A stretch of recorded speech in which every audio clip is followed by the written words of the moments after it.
You're listening to Bluey's Brisbane with Justin and Lou. They're calling it a rain bomb, a massive system sitting over huge parts of southeast Queensland. The message, if you can, stay home. G'day, it's Justin here, and as you've probably heard on the news, Bluey's hometown of Brisbane has been flooded. Unfortunately, parts of the city have been underwater for days, many people without power. It's just been a real mess here in Brisbane following about 3 or 4 days of torrential rain. Just to give you an idea, many parts of the city have received their yearly rainfall in just 3 days. It was torrential. It started raining on Thursday night.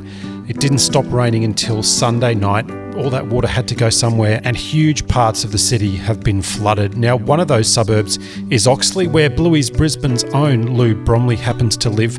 I couldn't get into Oxley because all the roads were cut. Water was everywhere. So I've managed to get her on the phone to have a quick chat about her experiences with this flood, what's happening in her suburb of Oxley. And I started out by asking her, is this as bad as the last big flood in Brisbane, which was in 2011? I think that's a really interesting question. I think there's been just so much commentary on how relative it's been to 2011.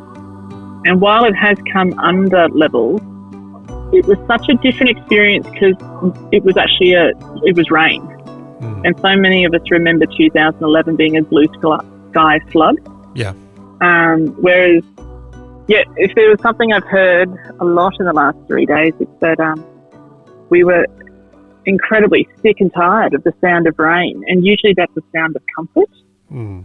And all of us actually woke up.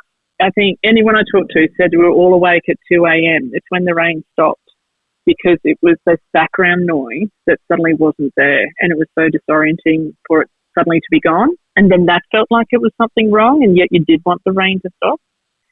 So there's just a lot of anxiety too, because it's post-trauma from 2011. A lot of people are commenting about how devastating that was, in so much as strangers coming to their yards with good intentions and into their houses to clean up.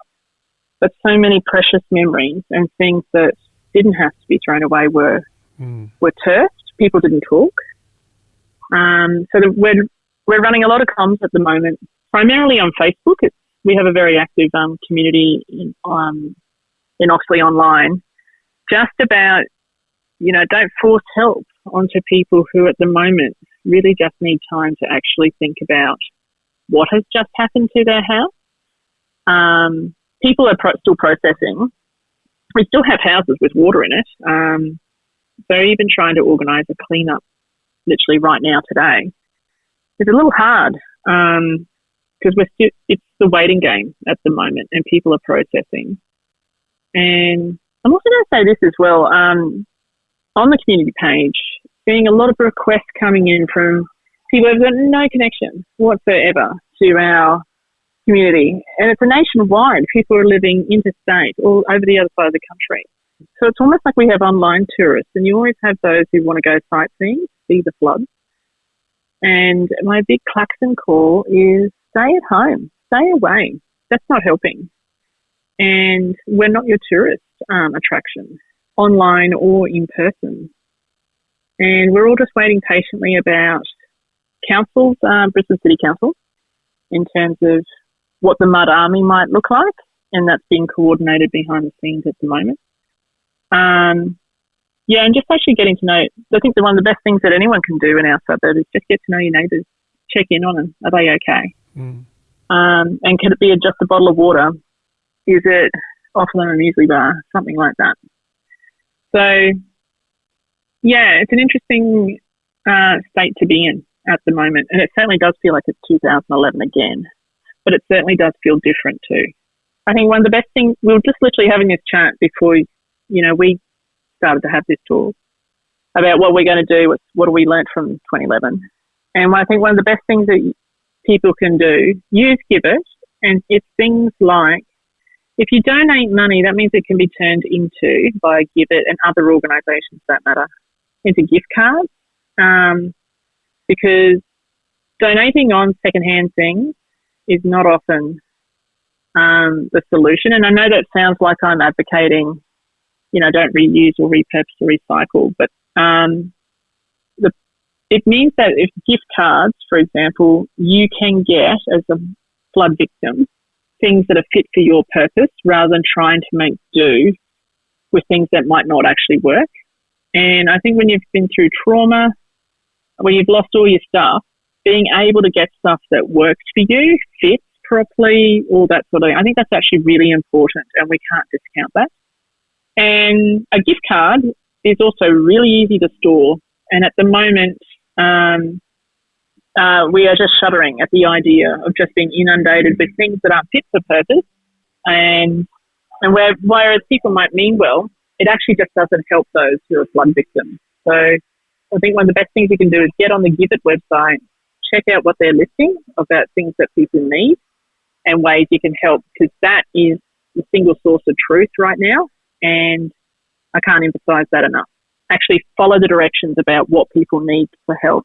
And then the second thing I'm going to say is, if you are listening to this thinking I'm going to go help people who are flooded anywhere, not just Oxley, you got to listen to the owners. This is a lesson in consent. And if they have no idea what they want, chill out. Let them have space. Give them a bottle of water. Make them a cup of tea if you can. Don't go charging in and just ripping things off their walls or throwing all their worldly things out on the footpath. They are gone through trauma. It's a rubbish time. Rubbish time. But you've got to give them the space, because it's their call on how their stuff needs to be dealt with, not your call. And I think a good helper is someone who's going to, as part of the Mud Army, is those who give the owners the space they need to figure out the help they need, and follow their directions. So that'd be my big two things that I'd say. Give it, and really listen to those who've been affected about what they need. What's the current situation? You've still got plenty of houses that are flooded, and you're literally just waiting for that water to go down? Yeah, exactly. And Oxley Road is still cut because there's flood water over it. So, and we're also a bit nervous. The forecast has been made that there's more rain going to come later in the week. So it's really about how much water can actually drain away with tides, because Oxley Creek, in case people don't know, it's a tidal creek because it's connected to Brisbane River, which is a tidal river. So we're just really hoping the tides are going to help us drain that water away. But if there's more rain in a saturated catchment, that's really hard.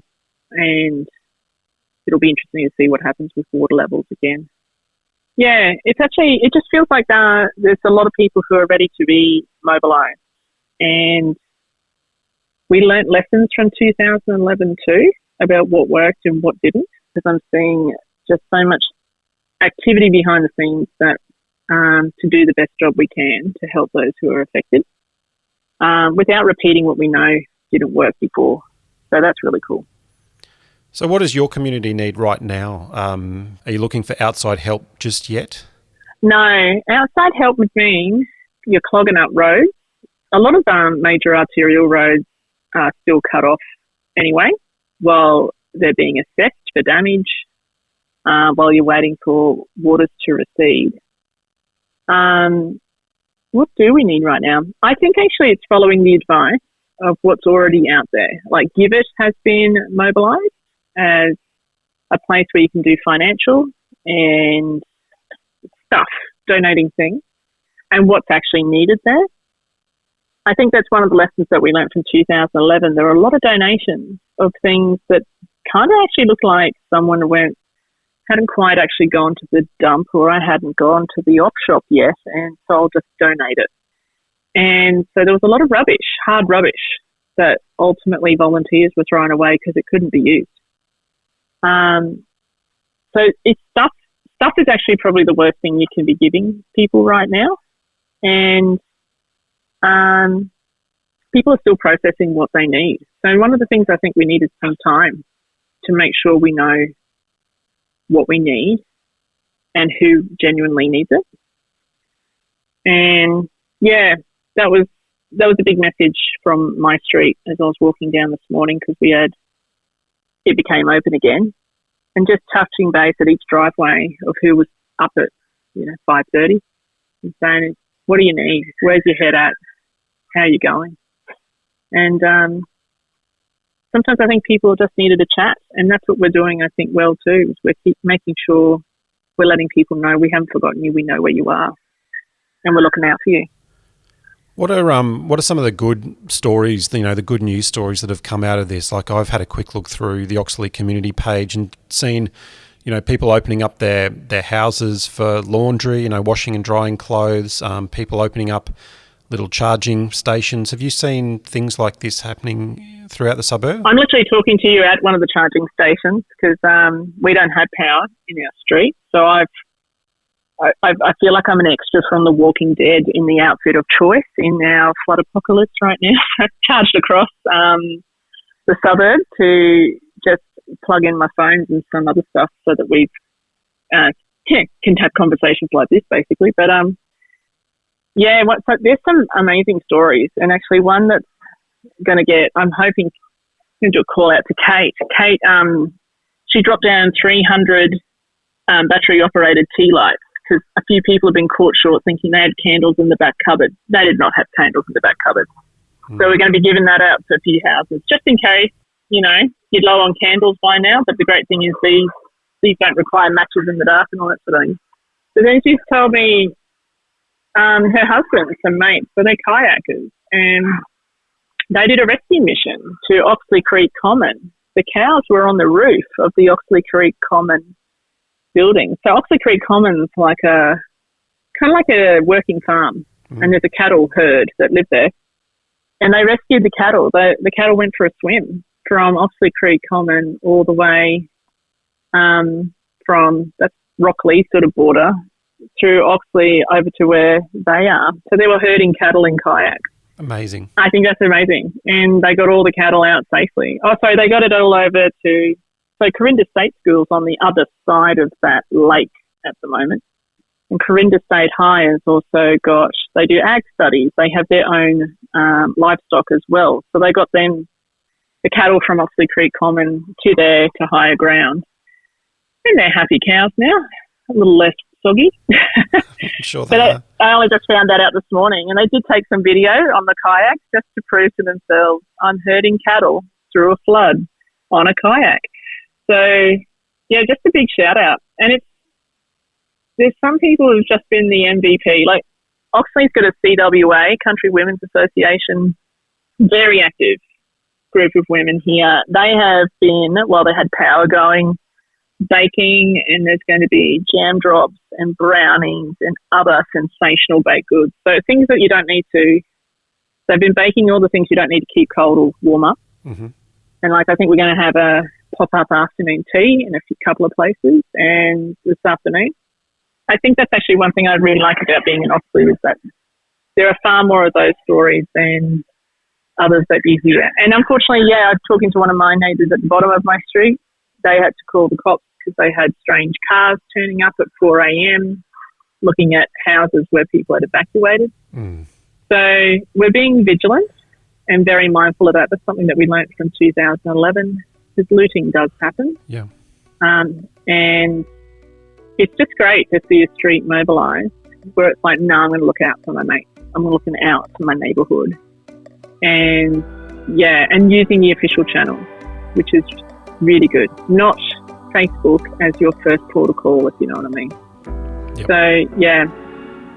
So I do feel safe. I feel really great that I actually live here, and that might sound weird from a woman who's got no power, kind of cut off, although we've got some of the water's gone down, so we've got a bit more road access to access shops with power and other suburbs now.